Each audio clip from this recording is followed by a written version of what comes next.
कर रही है हर एंगल से।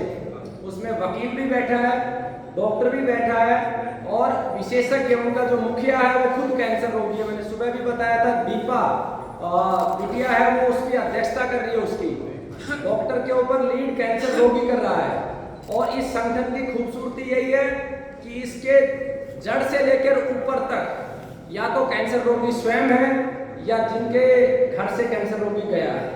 मैंने इसको पूरा इस तरीके से डिजाइन किया कि किसी भी व्यापारिक बंदे के हाथ में ना जाए। तो जो संस्था के संरक्षक हैं वो कैलाश पाली जी हैं। 5 वर्ष पहले इन्होंने कैंसर से जंग जीती है और अभी भी इनका संघर्ष जारी है।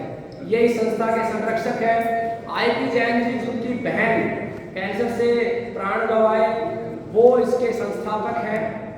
और इसी प्रकार के लोगों को मैंने जोड़ा है ताकि अंतिम समय तक इसकी पवित्रता बनी रहे। मैंने पहले भी कहा कि इस कार्यक्रम का विजेता तो पहले ही हो चुका है। सुनील जोशी जी की टीम विजेता हो चुकी है क्योंकि उन्होंने ईमानदारी से स्वीकार किया बिना किसी छल कपट के। और छल कपट की वजह से ही आयुर्वेद की ये स्थिति है। इसलिए नहीं कि आयुर्वेदाचार्यों की कमी है, आयुर्वेदाचार्य बहुत है लेकिन सब जगह पे पूंजी घुसी हुई।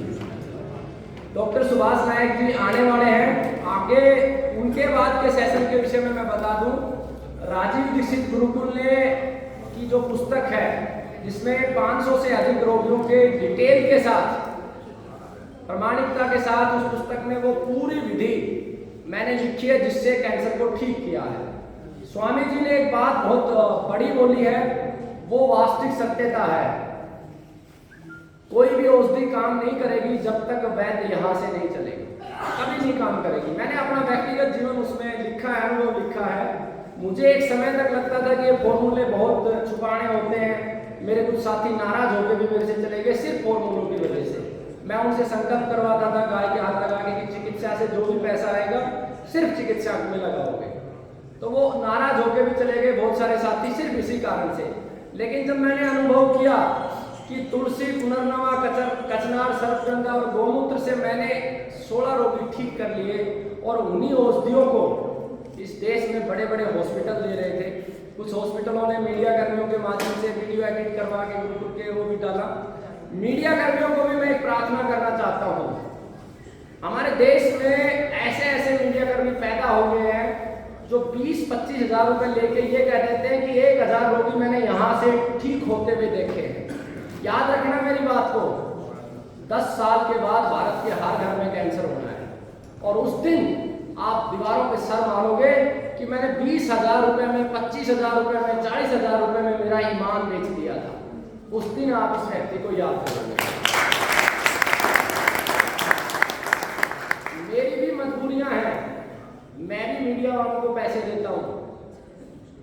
पहले मैं एग्रीमेंट नहीं करता था, पहले एग्रीमेंट साइन करवाता हूं और प्रत्येक मीडिया वाले को कहता हूं कि झूठ कभी मत दिखाना। उसमें लिखता हूं कि झूठ दिखाना ही नहीं है। रिपोर्ट आने के बाद और रोगी के सारे लक्षण खत्म होने के बाद मैं उसे दिखाता हूं। क्यों दिखाता हूं? परिस्थितियों की मजबूरी है। अगर मैंने इस घोर कलयुग में साथ नहीं लिया इस तंत्र का, तो ये सारे जो पूंजीवादी लोग हैं इसको, चिकित्सा व्यवस्था को समाप्त कर देंगे। जैसे एक लोबी खड़ी होगी है जो दूध को जहर बता रही है और राजीव भाई का चित्र भी प्रयोग करते हैं और 12 सालों से डाइट दे रहे हैं। और जब मैंने उनको 2 सम्मेलनों में बोला कि आप 20 रोगी दिखा दो कैंसर से ठीक हुए, तो बिल बनाने लगे, मेरे ऊपर आरोप प्रत्यारोप कर दिए, करोड़ों खा गया, ये खा गया, फलाना लड़की के साथ ये कर दिया, वो कर दिया, पता नहीं क्या क्या। तो सत्य के मार्ग पे हम चलेंगे तो निश्चित रूप से सफलता हमारे कदमों में होगी। और मेरे जीवन का अनुभव मैं आपसे कहता हूं कि जो मांगा है वो परमात्मा ने दिया है। मात्र 1.5 वर्ष की चिकित्सा काल में 500 रोगी ठीक किए। जिस चिकित्सक को ये लगे ये डाटा गलत है, अपना डाटा दिखाए, मेरे साथ बैठ जाए, कभी भी बैठ जाए। और उन्हीं दवाओं से ठीक किए हैं जिन दवाओं को सारे देश के चिकित्सक प्रयोग करते हैं। सारे देश के चिकित्सक प्रयोग करते हैं। नया कुछ नहीं किया है मैंने, सिर्फ इस दर्द को महसूस किया है जो दर्द मैंने झेला है। मेरा भाई भी बड़ा भाई कैंसर की वजह से गया है। ये जो अजमेर मलिक है, ये मेरा ही भाई है, इसी का भाई इस गुरुकुल में प्राण गंवाए हैं। और उस समय तो हमारी इतनी विपरीत परिस्थितियां थी कि इसके त्याग और तपस्या की मैं आप लोगों को बता नहीं सकता। इतनी विपरीत परिस्थितियां थी कि इसने भाई खत्म होने के बाद मुझे बोला, गुरुजी गांव का माहौल सही नहीं है, अगर गांव में ये पता चल गया कि मेरा भाई गुरुकुल में खत्म हो गया तो आपके लिए बहुत दिक्कतें हो जाएंगी। ये व्यक्ति चुपचाप उस भाई को लेके चला गया और हॉस्पिटल में जाके डिक्लेयर किया कि वो खत्म हो गया। और 3-3 घंटे सोता है सिर्फ इसलिए कि दुनिया से कैंसर को हरा सके। मैंने सुबह बहन के बारे में बताया था कि वो सबके लिए पुरस्कार लेके आई है, कितनी दूर से आई है, जिसका पति इस उम्र में चला गया हो। सुबह एक बच्चे का ही बताया था जो ठीक हो गया, जिसकी वीडियो हमने भी बनवाई थी, ठीक होने के बाद भी वो खत्म हो गया। तो हमें सत्य बोलना ही होगा। सत्य के बगैर चिकित्सा व्यवस्था में कुछ नहीं आएगा। हाँ, हम एलोपैथी की तरह आगे बढ़ सकते हैं। जैसे आज एक हॉस्पिटल खड़ा हो गया, 2 हो गया, 3 हो गए, 4 हो गए, 5 हो गए, 4 मंजिला, 50 मंजिला, सब कर सकते हैं। अगर हम परमात्मा से पूंजी मांगेंगे तो परमात्मा पूंजी देगा, और अगर परमात्मा से हम सुख मांगेंगे तो परमात्मा निश्चित रूप से हमें सुख देगा। आयुर्वेद का मूल ही परमात्मा है, परमात्मा से शुरू होता है।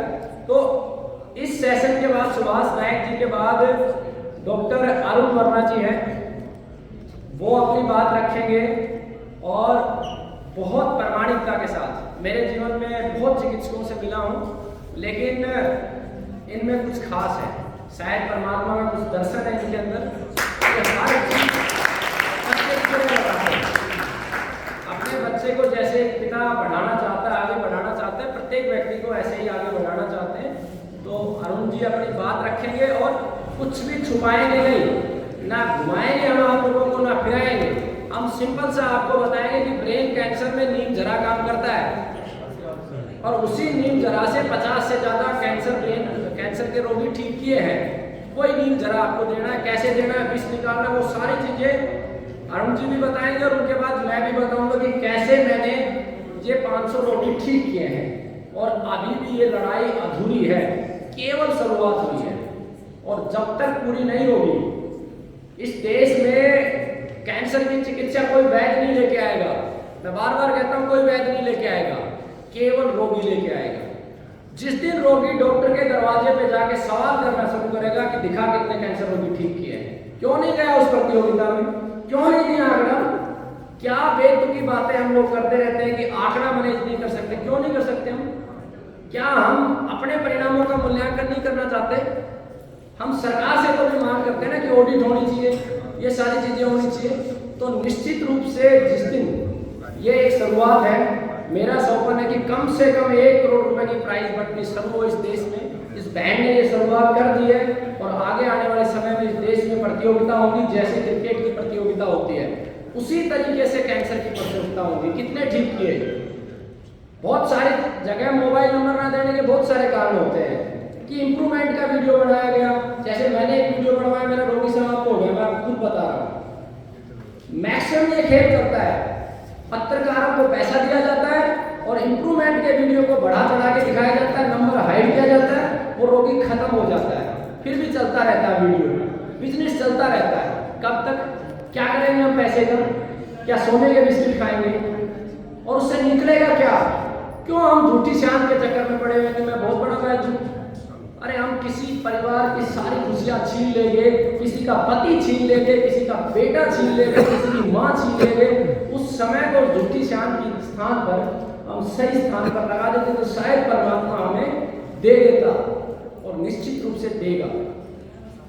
इस देश में शुरुआत हो चुकी है, निश्चित रूप से देगा। और जब तक सुभाष नायक जी नहीं आए तब तक मैं आपको बता दूं, मैंने लगभग 53 औषधियों का प्रयोग किया है। आप चाहो तो रिकॉर्ड भी कर सकते हो, बाकी ये राजीव दीक्षित गुरुकुल के यूट्यूब चैनल पे सारी चीजें मिलेंगी भी आपको। और उसमें मैंने जो महसूस किया है, आगे मैं विस्तार से क्रम वाइज आपको बताऊंगा कैसे कैसे किसमें क्या देना है। मैंने जो महसूस, तो चाचा जी का संदेश आया है कि भोजन तैयार है, तो मेरे हिसाब से सुभाष नायक जी आएंगे, तब तक भोजन हम लोग कर लेते हैं। अगर आप सब